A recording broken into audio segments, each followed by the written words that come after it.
बदकिस्मती है 2018 से पहले भी एक तजर्बा किया गया। एक ऐसा शख्स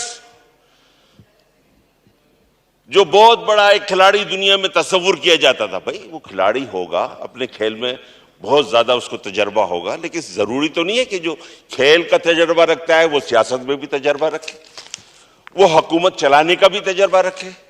ऐसे शख्स को दीगर सियासी जमातों का मैंडेट चुरा के उस शख्स को दिया गया और वफाक की हुकूमत उसके हवाले कर दी। 3 साल गुजरने के बाद पता चला कि ये तो अखरोट है भाई, इसके भेजे में तो कुछ भी नहीं है। ये तो ना अपनी सियासत को संभाल सकता है, ना इस मुल्क को संभाल सकता है, ना इस कौम को संभाल सकता है, ना मईशत को संभाल सकता है। जैसे जैसे वक्त गुजरता गया मुल्क की मईशत ज़बो-हाली की तरफ जाती रही। जनाब स्पीकर, उसने 2014 में इस पार्लियामेंट का घेराव किया था, इस इस्लामाबाद का घेराव किया था। उसके आज जो ये बात कर रहे हैं 9 मई की बात कर रहे हैं यहां पर, और उसके हवाले से करारदादे पेश कर रहे हैं, ये वो जो उसका हौसला बढ़ा, आप यकीन मानिए मेरी पार्टी भी मुश्किल हालात से गुजरी है, सिर्फ एक नारा लगाने की वजह से मुश्किल हालात से गुजरी है। उन्होंने तो फिजिकली हमले कर दिए, कोर कमांडर हाउस पर हमला कर दिया, एयरबेस मियांवाली पर हमला कर दिया, GHQ पर हमला कर दिया। हमारे सामने तो कभी कोई फौजी गुजर जाता है ना, हम उधर भी मुहतात हो जाते हैं, कहीं कोई गलत चीज ना हो जाए, कोई गलत बात ना हो जाए, क्योंकि हम इस इदारे को, अपने फौज के इदारे को बड़ी इज्जत की नजर से देखते हैं, और उसकी इस तकरीम को बरकरार रखने के लिए हमारे ये इदारा जो है खुद भी बहुत ज्यादा सेंसिटिव है। तो जनाब स्पीकर 2018 में इनको कर दिया। आप देखिए कि मुझे लगता है कि 3 साल गुजरने के बाद, मैंने पहले भी तकरीर की थी, मुझे लगता है कि इस शख्स को एक एजेंडा दिया गया था। वो जो इसरार अहमद साहब कहते हैं ना, डॉक्टर इसरार अहमद साहब ने कहा था कि एक एजेंडा दिया गया है। इसी तरह से वो दूसरे जो थे ईदी साहब ने भी कहा था, इसके हवाले से हकीम सईद ने अपनी किताब में लिखा इस शख्स के हवाले से। आप देखिए कि वो कश्मीर के जिसकी वजह से हमें 8 लाख फौज रखनी पड़ती है, उसके दिफा के लिए, उसकी जरूरत के लिए अपना सबसे बड़ा बजट रखना पड़ता है। इस साल भी 1804 अरब रुपए का बजट रखा है। वो कश्मीर के जिसके लिए हम 75 साल से कह रहे हैं, आलमी इदारों के पास जाते हैं, यूएनओ से करारदादे मंजूर करवाएं कि वो पाकिस्तान का हिस्सा है, OIC के पास जाते हैं, वहां मंजूर कराते हैं कि वो पाकिस्तान का हिस्सा है। ये ट्रंप के पास गया था और ट्रंप को पेशकश कर आया कि आप सालिसी का किरदार अदा करें। ट्रंप ने तो कोई सालिसी का बज़ाहिर किरदार अदा नहीं किया। ट्रंप से मिलकर जब वापस आए तो ऐसा वापस आए जैसे कोई वर्ल्ड कप जीत कर आ रहा है। और कुछ ही अरसे बाद इंडिया ने अपने आइन में तरमीम करके आर्टिकल 370 इन्वोक करके वो जो कश्मीर है, जो एक मुतनाज़ा हमारी अक़वाम मुत्तहिदा की नजर में, दुनिया की नजर में एक मुतनाज़ा हिस्सा था, उस पर कब्जा कर लिया और ये बेटा खामोश बैठा रहा। इसने सिर्फ श्रीनगर नाम एक हाईवे का रख दिया, श्रीना होटल के सामने, एयरपोर्ट के सामने एक बोर्ड लगा दिया कि इस वाक़े को हुए हुए इतने दिन हो गए, इतने दिनों, इसके अलावा कुछ भी नहीं किया। ऐसा लगता है कि इसको ये एजेंडा दिया गया था, ये काम दिया गया था कि तुम जाओ और कश्मीर को इंडिया का हिस्सा, ये जो अरसे से तनाज़ा चला आ रहा है, इस तनाज़े को खत्म कर दो। इसी तरह से जनाब स्पीकर, जो हमारी मुख्तलिफ हुकूमतें माजी में रही, पीपल्स पार्टी की गवर्नमेंट भी है, उसके अलावा नून लीग की गवर्नमेंट भी रही। उससे कबल, अगर किसी को बुरा ना लगे, परवेज मुशर्रफ साहब के जमाने में भी कोशिश की गई सी पैक के लिए, पाकिस्तान को तरक्की की शाहराह पे ले जाने के लिए, पाकिस्तान में एक बड़ा मुआशी और सनती इंकलाब लाने के लिए सी पैक शुरू किया गया। आप देखिए कि इस शख्स ने उस सी पैक भी तबाह कर दिया, सी पैक तबाह कर दिया। किस शख्स ने, कि जिसको हमारे बहुत से ताकतवर हल्के के लोग बड़े शान से, बड़ी चाह के साथ इक्तदार में लाए थे, उसने, जिनके ऊपर सलामती की बहुत बड़ी जिम्मेदारी आयद होती है, उन लोगों ने जो है इसको यहां हमारे सरों पे मुसल्लत किया और इसने उस सी पैक को तबाह कर दिया। किसने तबाह किया भाई? किसी और ने तो तबाह नहीं किया।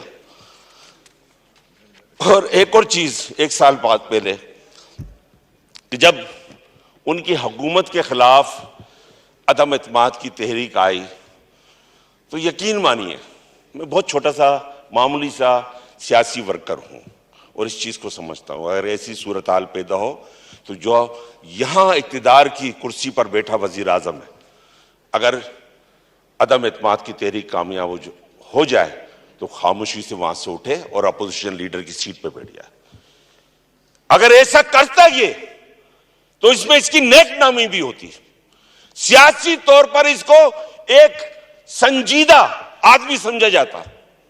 इसने ऐसा नहीं किया, बल्कि इस्लामाबाद के एक मैदान में गया और कहने, एक पर्चा लहरा के कहने लगा कि एक साइफर आया है, मेरी हुकूमत के खिलाफ साजिश हुई है। और आप देखिए बदकिस्मती के कुछ अरसे बाद अपने इस बयान से भी फिर जाता है और बाद में उस साजिश का जिम्मेदार उन्हीं लोगों को करार देता है कि जो लोग उसे इक्तिदार में लेकर आए थे। वो हजरत अली रज़ी अल्लाह ताला अन्हु का कौल है कि जिस पर एहसान करो उसके डंग से, उसके शर से बचो। हजरत अली का करम, उन्होंने एहसान किया था, इसको कभी इक्तिदार में नहीं आ सकता था। परवेज मुशर्रफ के आगे पीछे घूमता था कि मुझे वजीर आजम बना दो, उसने नहीं बनाया क्योंकि उसको पहचान थी इस शख्स की, इसकी पहचान थी। फिर एक आर्मी चीफ आए, उन्होंने वजीर आजम बना दिया, बाद में देख भी लिया किस तरह की उन्होंने गुफ्तगू की इनके हवाले से। जनाब स्पीकर, बड़े उससे कि भाई बड़ा नेक नाम आदमी आया, बड़ा ईमानदार आदमी आया। हम भी सोचते थे बहुत ईमानदार होगा, रियासत मदीना बनाने वाला है, रियासत मदीना कि जहां हुजूर सल्लल्लाहु अलैहि वसल्लम ने फरमाया कि अगर मेरी बेटी फातिमा भी अगर कोई जुर्म करे तो उसको भी सजा होगी, ऐसी बात की थी। यह है रियासत मदीना, यह थी रियासत मदीना। यह रियासत मदीना थी कि जहां पर के हजरत उमर फारूक रज़ी अल्लाह ताला अन्हु से पूछा गया कि यह आपके पास चादर का दूसरा टुकड़ा कहां से आया, तो उन्होंने काजी के सामने जवाब दिया कि मेरे पास मेरे बेटे ने। यह थी रियासत मदीना।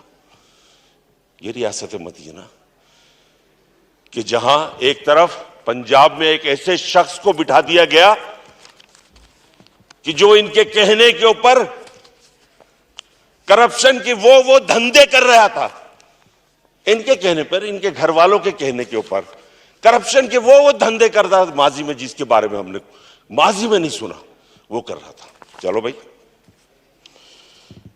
फॉरेन फंडिंग केस सबके सामने है, इलेक्शन कमीशन में चला, इलेक्शन कमीशन उसके नतीजे की तरफ जाने लगा, लेकिन उसने अपनी जो उस क्या कहें सुप्रीम कोर्ट कि उसको फैसला करने से रोक दिया, उसमें हीले बहाने तलाश किए गए। इसी तरह से अल कादर ट्रस्ट, इसी तरह से तोशा खाना। यार कमाल हो गया यार, ये कैसा आदमी था, ईमान का कैसा आदमी था, किरदार का कैसा आदमी था,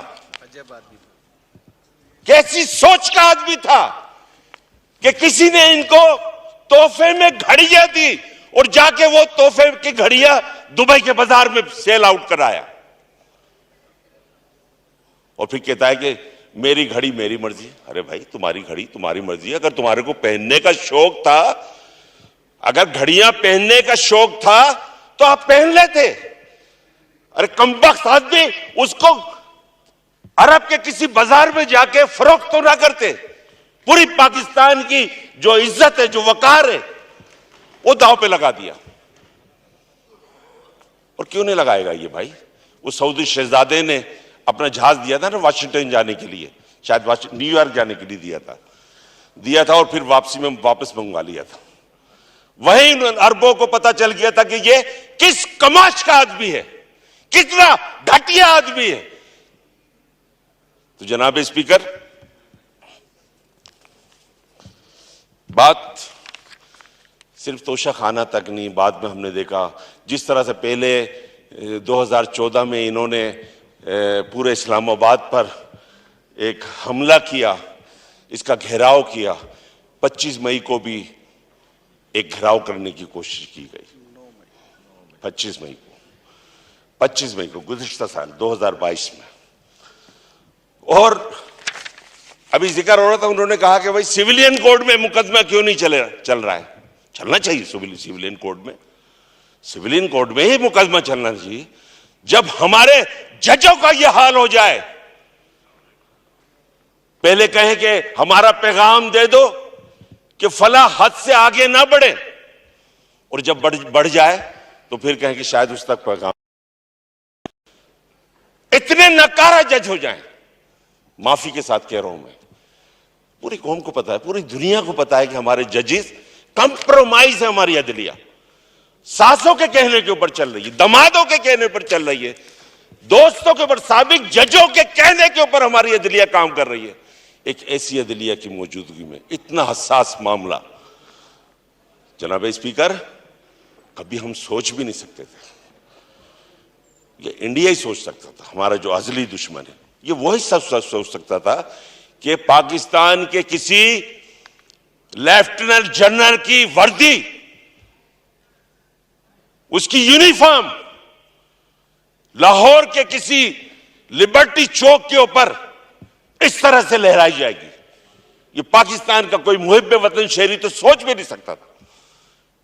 ये तो इंडिया की ख्वाहिश हो सकती थी, ये हमारे दुश्मनों की ख्वाहिश तो हो सकती थी।